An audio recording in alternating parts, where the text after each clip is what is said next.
Pronto. E com relação ao mecanismo, né, do zinco, ele vai atuar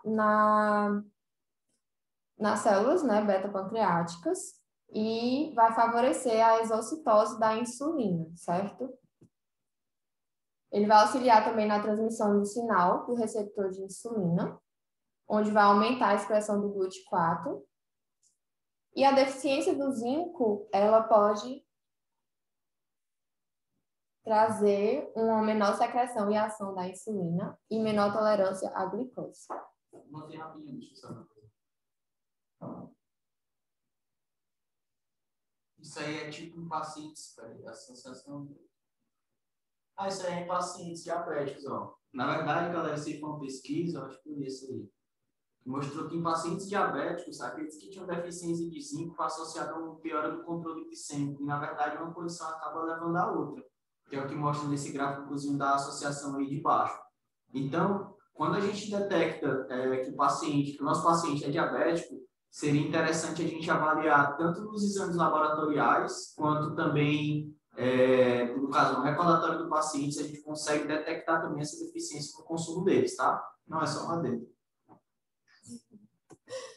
Aí, quando tem uma baixa concentração de zinco, isso pode afetar, né, a secreção da insulina, diminui também a sensibilidade a esta insulina, aumenta os biomarcadores inflamatórios, ou seja, vai favorecer a inflamação sistêmica, e as concentrações sanguíneas de zinco, tanto em pacientes diabéticos quanto em indivíduos saudáveis, né, pode favorecer um diabetes a longo prazo, menor controle da glicose e a redução da função das células beta-pancreáticas. Então, esse estudo, ele visou avaliar os efeitos da suplementação de zinco na prevenção e manejo do diabetes. E aí foram 32 estudos randomizados e controlados, com 1.700 participantes de 14 países, mas vale ressaltar que esses participantes eram de países asiáticos, então era mais para metade da Europa, chegando lá na Ásia já. Eles utilizaram o zinco elementar para 35 miligramas por dia, uma duração de 1 a 12 meses. As formas utilizadas foram de sulfato, gluconato, óxido e acetato, e são 10 estudos com suplementação. Em relação aos efeitos sobre glicemia de jejum, houve uma redução na glicemia de jejum de 12,26 miligramas. O efeito mais forte foi entre os diabéticos do que entre os indivíduos com alto risco de diabetes. Então, eram para pessoas já portadoras de diabetes. Lá em cima. Aqui mesmo? Aí, direito. Tem cheque. Primeira opção. Em relação aos efeitos sobre TOTG, 2 horas pós-prandial, também teve uma redução de 39,87 miligramas. Também houve... Deixa eu só explicar para o pessoal. Galera, esse TOTG, eu não sei se vocês já ouviram falar, mas é o teste oral de tolerância à glicose.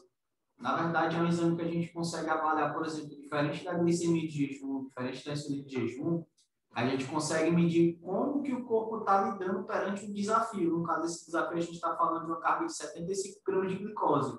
É um suco que, na verdade, é bem doce, os pacientes chegam a ter náusea, chegam a passar mal, mas a gente consegue saber como que aquele organismo realmente está lidando com o grande consumo de carboidratos, que no caso ele vai nos dar estimativa diferente da glicemia de jejum. A gente está avaliando agora o estado pós-prandial. Então, essa grande redução aí é extremamente interessante quando a gente está falando após a refeição, né? Porque diferente da glicemia de jejum, que a gente está medindo mais a produção de glicose pelo fígado, agora a gente está vendo como que o corpo realmente responde ao consumo de carboidratos. Digamos que é um exame que é mais interessante até mesmo que a glicemia de jejum, tá?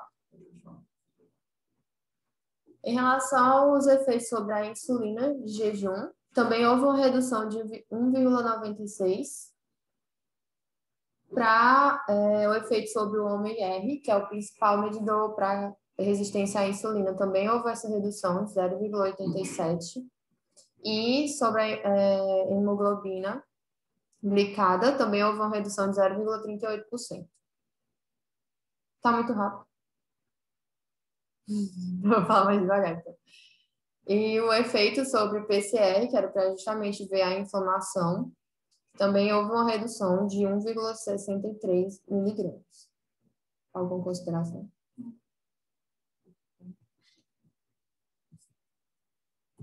Começou ainda, não? Começou? Tá, então, o que foi que a gente pôde observar? A pessoa ficou no meio, tá? Só para deixar lá embaixo. Peraí, só um minutinho, gente. Pronto. Então, o que foi observado? Que as doses e o tempo de intervenção não interferiram nos resultados. Essa suplementação de zinco, ela pode modular o controle glicêmico, tanto em pacientes diabéticos quanto em pacientes com alto risco de desenvolver a diabetes. Um resumozinho foi de que houve essa redução da glicemia em jejum, além do aumento da sensibilidade à insulina, a redução da inflamação nesses indivíduos, e constatou-se que o zinco, né, ele vai desempenhar um papel importante no controle glicêmico. O zinco ele é abundante também nas ilhotas pancreáticas, onde ele vai desempenhar um papel na cristalização e secreção da insulina. Ele também vai regular o transportador, né, o GLUT4, como eu já havia mencionado. E a deficiência de zinco ela está associada ao aumento da inflamação crônica. A recomendação, segundo a ION, para homens é de 11 miligramas e para mulheres de 8 miligramas, e o limite superior tolerável é de 40, independente de sexo ou de estado de gravidez ou não, para adultos saudáveis. Pessoal, então a gente pode observar que quando a gente está falando de um tratamento de algumas condições, geralmente as doses de suplementação acabam sendo maiores do que as recomendações, né, LDA, no caso, o que foi recomendado pelo Institute of Medicine, que é esse IOM. Então, sempre quando a gente está falando de tratamento, as doses são maiores, tá certo, pessoal? E outra coisa que é interessante, toda vez que a gente vai suplementar com zinco, é interessante também a gente suplementar com cromo, certo? Cromo não, com cobre. Numa razão de 10:1. Então, vamos supor que a pessoa vai suplementar 50 miligramas de zinco, você vai ter que utilizar em conjunto 5 miligramas desse outro mineral que eu falei, que eu já esqueci, com cobre, certo? Que tem uma certa competição. Tá, e se tratando do cromo, o cromo ele é um mineral traço essencial no metabolismo tanto de carboidrato, lipídios e proteínas, mais especificadamente na captação de glicose e aminoácidos pela célula. Isso vai acontecer devido à ativação das vias de sinalização intracelular, incluídas na translocação do GLUT4, que aumenta o transporte de glicose e aminoácidos.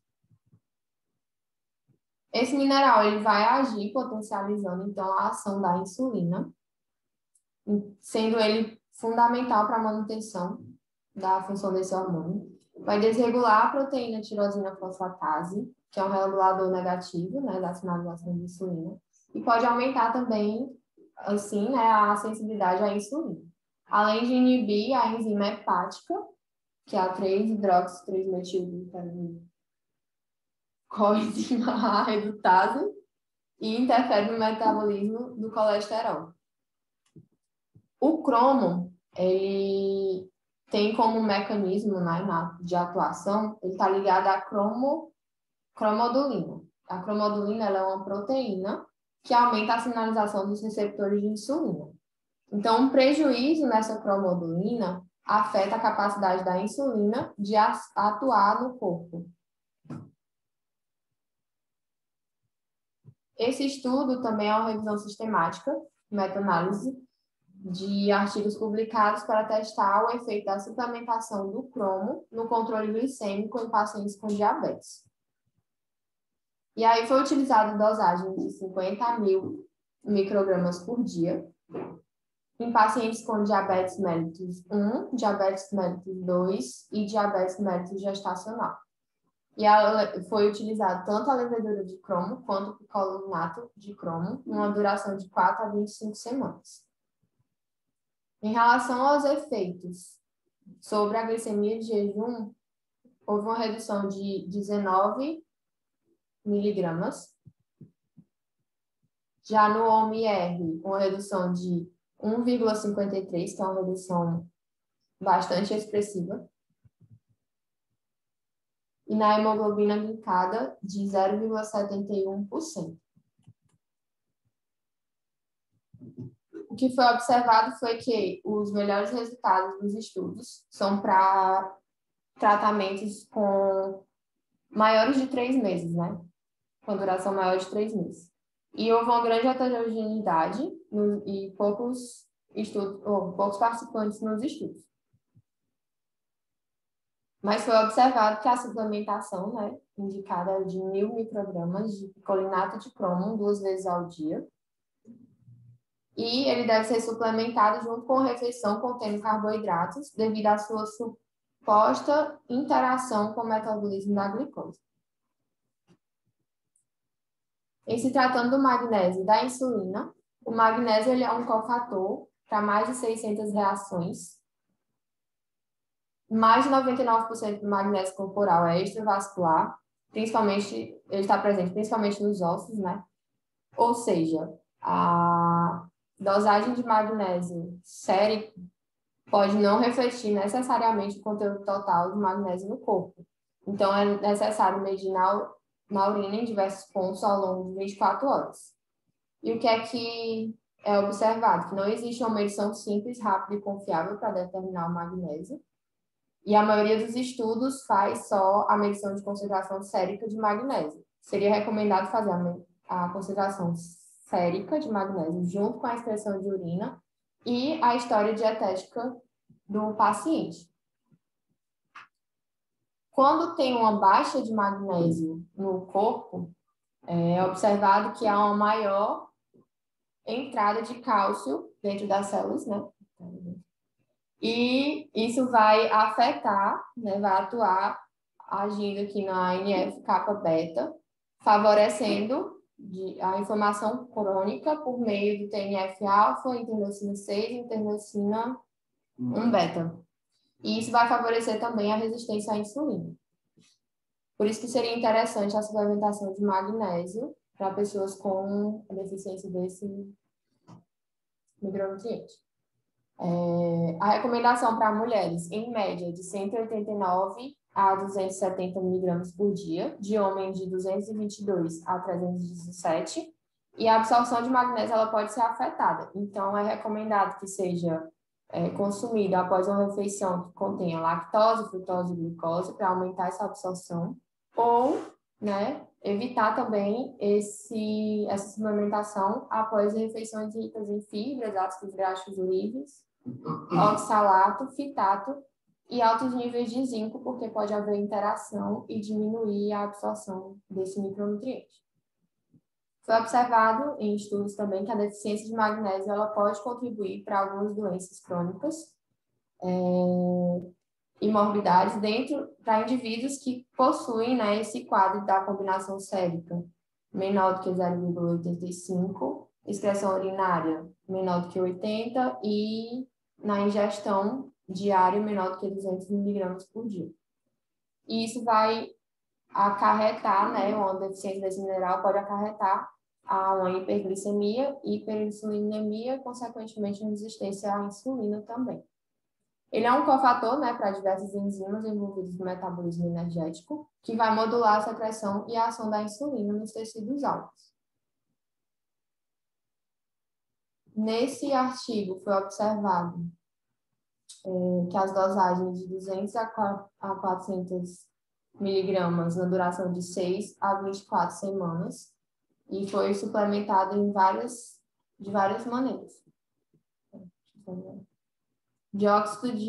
Óxido de magnésio, cloreto de magnésio, sulfato de magnésio e pidolato de magnésio.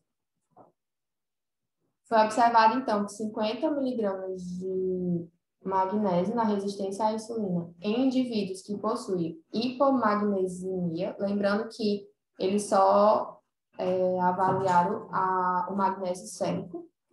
Houve, então, a redução de 3,05% na glicose em jejum, né? Glicemia em jejum. E uma redução também do OMR em 4,35%. Então, pessoal, isso aí, na verdade, esses efeitos de redução, a gente pode observar com a suplementação só de 50 mg de magnésio, mas, na verdade, a gente usa uma dose 5 vezes maior que isso aí. Então, vocês podem multiplicar essa redução aí por 5, que aí dá efeitos bem consideráveis.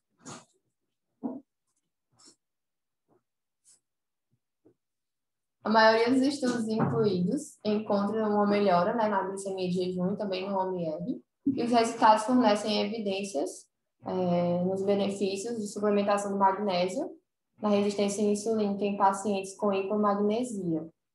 Ele ressalta que o estudo foi feito para pacientes com hipomagnesia em comparação com aqueles com normomagnesia.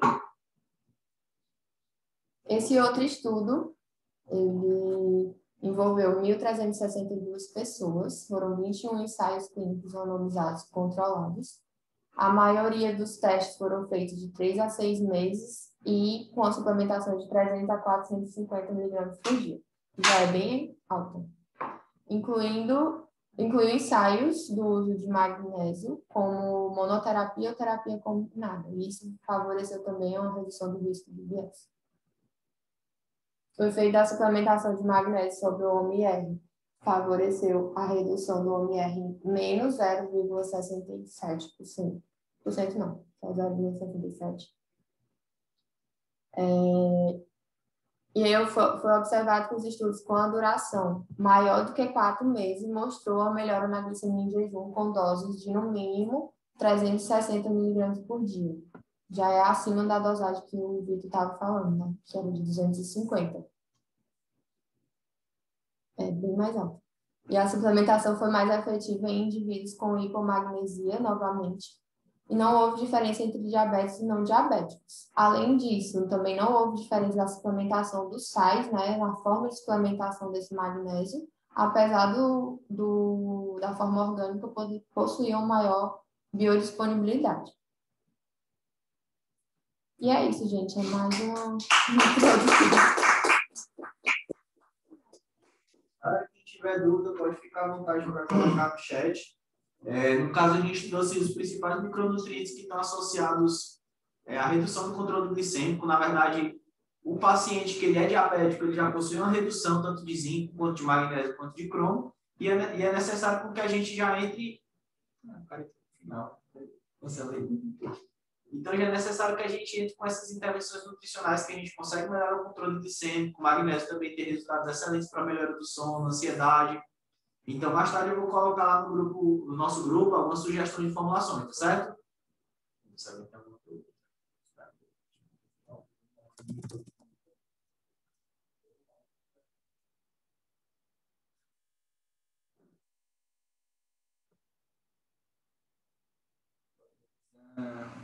Tá amiga?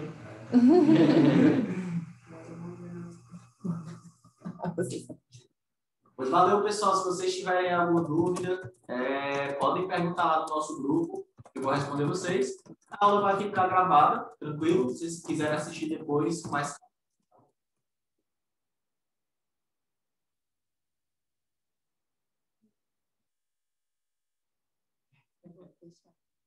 Tchau, gente. Boa noite. Obrigada.